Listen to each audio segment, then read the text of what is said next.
This is the new Apple Watch Ultra 3. It's sleek, powerful, and apparently the ultimate training companion. But can it really take on Garmin?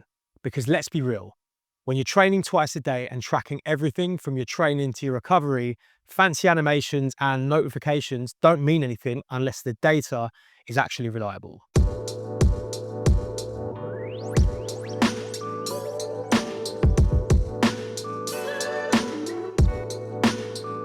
I've been a Garmin user for about 7 years now, through lifting, through running, and even through a few broken straps along the way.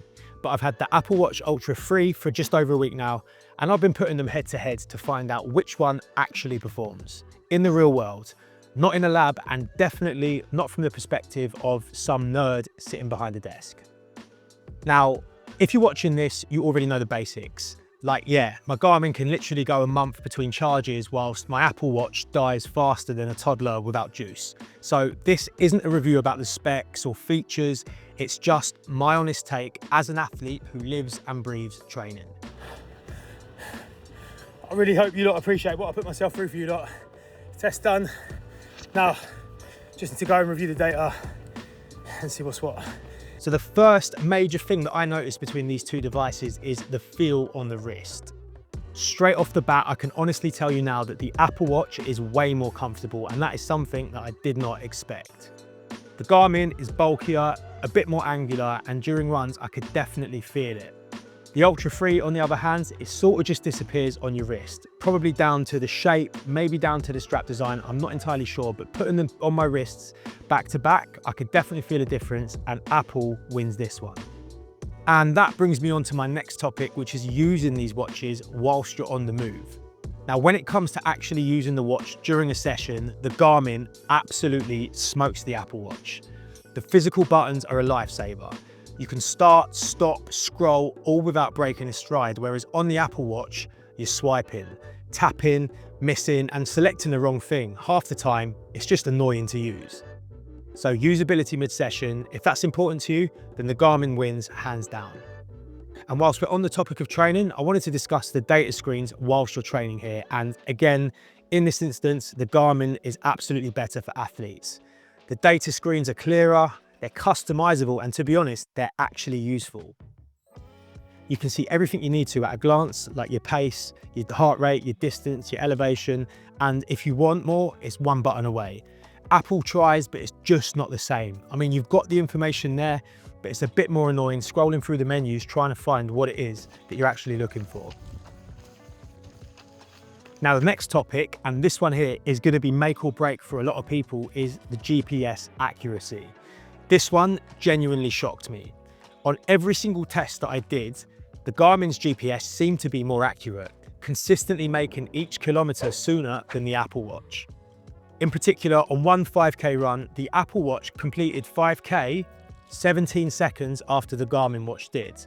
So that's not a small gap, and over long distances, that is going to be a deal breaker for people that are doing halves, full, or even Ironmans, triathlons, all of this kind of stuff. That's going to be a pretty big deal breaker. It's not looking good, bro.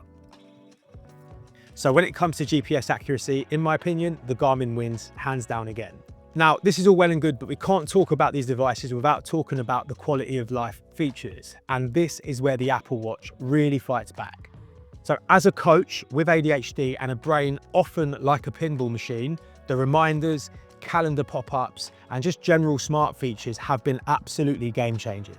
Being able to control my camera, check messages, take calls, all of that kind of stuff from my wrist, just the Garmin doesn't even touch that. And running without my phone has been absolutely seamless. Garmin can technically do the music thing and running without your phone, but it's like trying to set up Wi-Fi in the 90s. It just doesn't happen. So for lifestyle and productivity, Apple wins by miles. But we're veering off topic a little bit, and I want to pull it back to athlete-specific tasks. Now, this one here is going to be a big one, and it's sleep and recovery tracking. So Apple's sleep tracking looks nice, but it's surface level. It will tell you how long you've slept, but not necessarily how well. Whereas Garmin's recovery metrics, HRV, body battery, training load, it's just way deeper and honestly, way more useful. And weirdly, it's usually spot on. For example, the days I wake up feeling rough, the Garmin already knew it. So here's what I want to know. If you had to pick one, would you rather have better data or better lifestyle integration? Because ultimately, that is what this comes down to. For me, the Garmin still feels like the athlete's watch. It's rugged, accurate, and just feels purpose-built for performance. But the Apple Watch Ultra 3 is the coach's watch. It fits into daily life better, keeps me more organized, and does generally enough for training that it is pretty tempting to switch. And at the end of the day, it depends on what you value more, precision or convenience. And to be honest, I'm still torn. So let me know which one you'd pick, and if you enjoyed this video, hit subscribe because I'll be testing both watches over the next few weeks across strength sessions, long runs and conditioning, so I'll update you once I finally decide on which one is staying on my wrist.